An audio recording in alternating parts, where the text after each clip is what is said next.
Okay, so I got a quick video here for you guys. This is a Hobbymate FrSky compatible receiver, D16 mode, and it's similar to the XSR and R-XSR. So I'll bring in an XSR receiver here. See, it's a little bit smaller than the XSR receiver. Similar pinout. I'll explain the differences here in a second. And then this is the R-XSR. See that it's actually smaller. So the R-XSR is actually smaller than this. So this is kind of in between the XSR and the R-XSR. And you want to see the size comparison. So it's not really a clone. It's obviously a different size here. The pinouts that this comes with is similar to the R-XSR with one big difference. So I have the pinouts here for the R-XSR here. You can see it goes ground, 5 volts, S port, and S bus out. And then over here it's ground, VCC, S bus, and S port. So the receivers, if you use the same, actually has the same size pin out, or the pin connector. It's this one here. It's a 1.25 millimeter connector, 5 pins, but the pins are a little bit different, as you can see. So the S port and the S bus are swapped.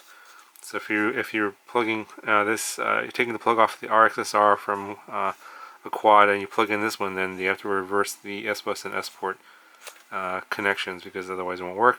I actually discovered that when I had the R-XSR receiver in one of my drones, actually the Tyrant, when you're going to see the demo in, and I unplugged it to get this receiver out, and I put in the Hobbymate receiver, wouldn't work, and after I looked at the diagrams I realized, oh, these are swaps. So I just swapped the pins in the connector and then replugged it in and everything worked. And then the last pin here is S-bus in on the R-XSR, but over here it's RSSI. And I believe on the XSR receiver, the S-bus pin is also for CPPM or PPM mode. I believe the R-XSR also does PPM mode. But I tried that on the Hobbymate one and it didn't work, so it's not like anyone uses PPM anymore, but apparently PPM isn't supported on this one. But yeah, it's got the same connector, as you can see.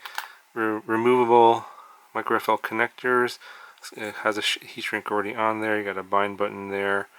Yeah, pretty much basic stuff. Now when I did install this receiver into that drone, you have to enable telemetry, and then you have to set up RSSI on a channel, which I did in channel, I think it was aux4 or channel 8.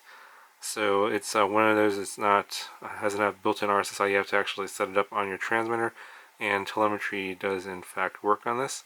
I know one of the questions you guys are asking is if Lewis scripts will work on this or not, because I know a lot of you guys with the R-XSR do use Lewis scripts.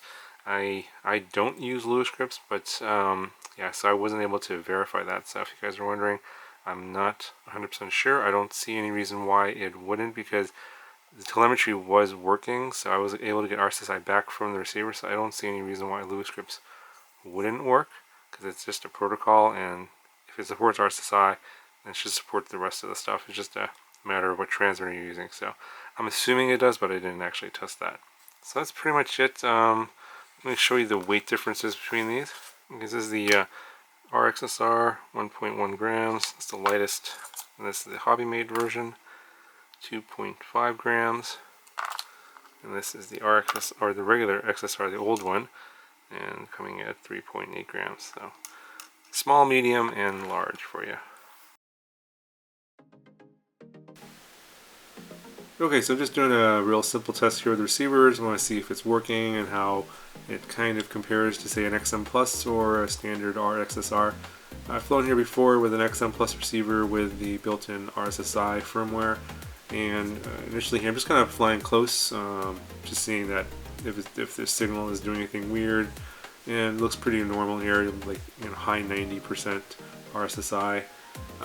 Obviously close range here, so I'm going to start going down this path, and I'm going to go towards this. At the very end of here, about 500 meters away, there's a cell tower, and the signal will drop off pretty quick with my XM Plus. I don't usually go that far.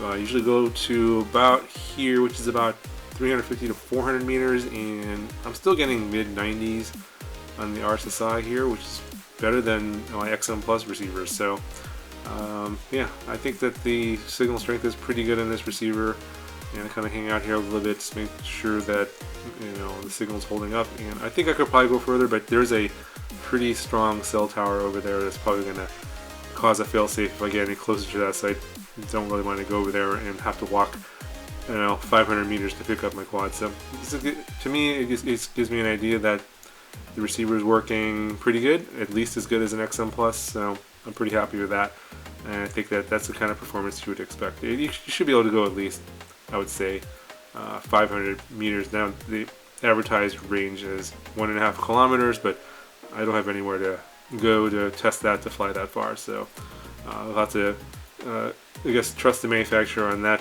particular claim, but for me, for where I usually fly, 500 meters is the most I would go anyway. This receiver is fine for that.